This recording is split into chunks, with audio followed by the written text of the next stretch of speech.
गुरुदेव के चरणों में नमोस्तु नमोस्तु नमोस्तु। गुरुदेव, आप हमारे नगर में विराजमान हैं। हम सारी शंकाएं जो आपसे निर्मल भाव से प्रेषित करते हैं और उसका जवाब भी हमें मिलता है। कुछ लोग आपके जो प्रवचन है उनका सार किसी दूसरे साधु के पास भेजते हैं, फिर उसका वहाँ से प्रत्युत्तर आता है, तो मन में एक पीड़ा सी होती है कि एक ये क्या भाव चल रहे हैं लोगों के। दर्शन करने तो नहीं आ रहे हैं, लेकिन उस चीज़ का सार यहाँ से वहाँ तक उसको पहुँचाया जा रहा है, ऐसा क्यों? हाँ, तो उसमें जो लोगों को बीच में मजा आ रहा होगा, क्योंकि मैंने पहले भी कहा है कि जैन शासन में जितनी टांग जैनियों ने खींची है इतनी कभी भी विधर्मियों ने नहीं खींची।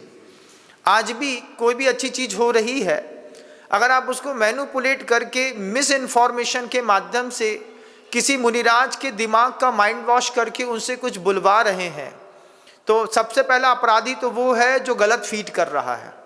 दूसरी बात, जो मुनिराज इस बात को मंची प्रभाव से बोल रहे हैं वे भी गलत कर रहे हैं। मान लीजिए आपको कोई चीज़ गलत दिखती है, आप सीधे उसको मीडिया के माध्यम से नहीं समझा सकते। आपका कर्तव्य बनता है, अगर आप सम्यक दृष्टि हैं, कितना भी कद्दावर बड़ा साधु क्यों ना हो, अगर वो सम्यक दृष्टि है तो सबसे पहले उपगुहन अंग को देखेगा। सीधे सोशल मीडिया में थोड़ी बोल देगा। उपगुहन अंग क्या बोलता है? रोड में खड़े होकर के अपने लड़के को समझाएंगे। उपगुहन अंग कहता है घर के अंदर चल करके, बेटा ये क्या कर रहे हो, ऐसा नहीं करो। तो सोशल मीडिया में समझाने वाले सबसे पहली बात तो उपगुहन अंग की परिभाषा नहीं समझ पाए। मान लीजिए किसी से कोई गलती है, मान लीजिए मेरा कोई प्रवचन है या फिर महाराज मेरा कोई तरीका गलत है, तो आप उसको सोशल मीडिया से मुझे सॉल्व नहीं कर सकते। उसको मुझे समझाने के लिए और अपडेट करने के लिए आपको मुझसे व्यक्तिगत रूप से बात करनी पड़ेगी। आप किसी व्यक्ति को भेज करके बोलो, महाराज आपके बारे में लोग ऐसा बोल रहे हैं, अपने को सुधारना है, दर्शन की छवि खराब होती है, मुनि धर्म का अपमान होता है। कोई मुझे प्यार से समझाएगा तो मैं समझ सकता हूँ। सोशल मीडिया से आप समझाने की कोशिश करने से तो मुझे समझ में आता है कि सामने वाले की कसाय भड़क रही है। किस बात में? कि कहीं हमारे गढ़ में कब्जा तो नहीं हो रहा है। आपके गढ़ में कौन कब्जा करेगा? और गढ़ किसी का होता नहीं है, वो तो गढ़ में सिर्फ चित्तौड़गढ़, बाकी सब गढ़ैया, और एक ही गढ़ैया है, गढ़ है जिनका नाम है आचार्य विद्यासागर जी महाराज। जिसने भी इस धरती पर खाई है, आचार्य विद्यासागर जी महाराज के नाम की खाई है।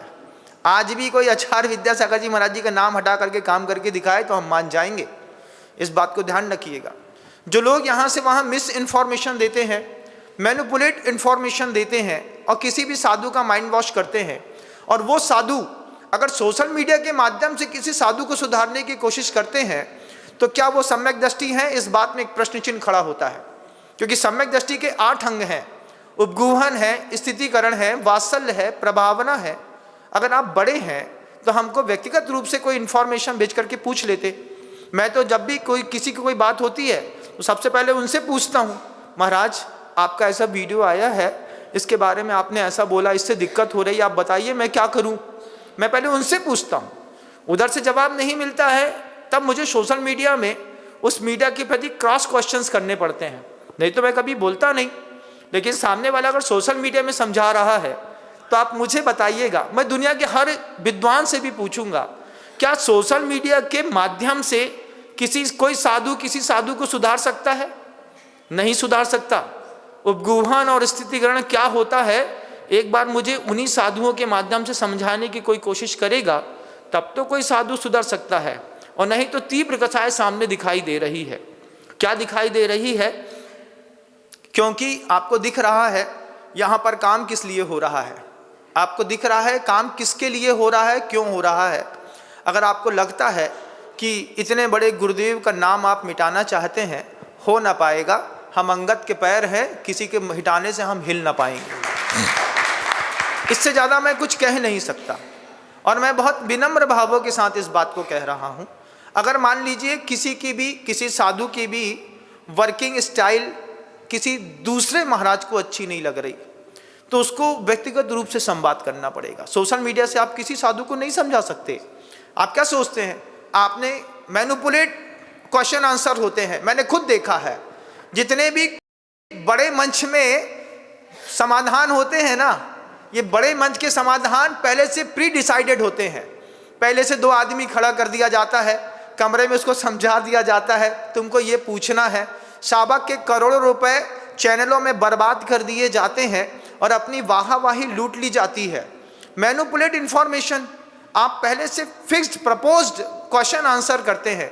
खुला क्वेश्चन आंसर कोई आपके सामने मंच में करेगा ना, हवा ढीली हो जाएगी अच्छे अच्छों की। अभी तो नॉर्मल लोगों से फंसे, किसी दिन मुनि महाराज जी लोगों से क्वेश्चन आंसर में फंसिए तो जवाब देना मुश्किल हो जाएगा। ये सब फिक्स चीज होती हैं जिससे जनता का दिमाग बदलने की लगातार कोशिश की जाती है। इस कोशिश में गुरु जी कहते थे फंसना मत, अपना काम करते रहना। लोग तो कहेंगे, बहुत अच्छा गाना था ना वो, कुछ तो लोग कहेंगे, लोगों का काम है कहना, छोड़ो बेकार की बातों में क्यों भीग गए तेरे नैना, कुछ तो लोग कहेंगे। बहुत अच्छा भजन लगता, ये गाना लगता था।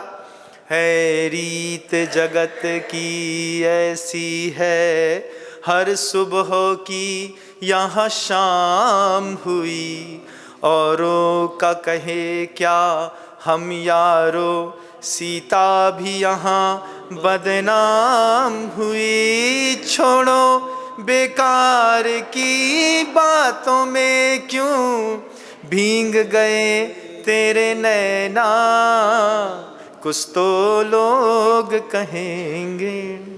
तो लोग कहेंगे, जिसके दिमाग में खुद को ऊर्जावान रखने का अंदर से डूरासेल की बैटरी लगी हो, वो फाल्ट करके कोई बैटरी मिस्टेक नहीं कर सकते। लोग कहेंगे, मैंने पहले भी इस बात को कहा है, इस धरती पर कौन सा ऐसा साधु है जिस पर कपड़े वाले ने लांछन न लगाया हो? एक साधु के बारे में बता दीजिए, कोई एक साधु के बारे में बताइए जिस पर कपड़े वालों ने लांछन न लगाया हो, जिस पर साधु ने साधु के ऊपर लांछन न लगाया हो। आपको सबके दाग अंदर से दागदार निकलेंगे। वो तो सोशल मीडिया पर कुछ भी कहना खुद अपनी उघाड़ना है, इसलिए नहीं कहा जाता। लेकिन एक चीज हमेशा बात सत्य रहेगी, अगर कोई सम्यक दृष्टि बड़े मुनिराज हैं तो उनको उपगुहन और स्थितिकरण सोशल मीडिया पे नहीं कर सकते।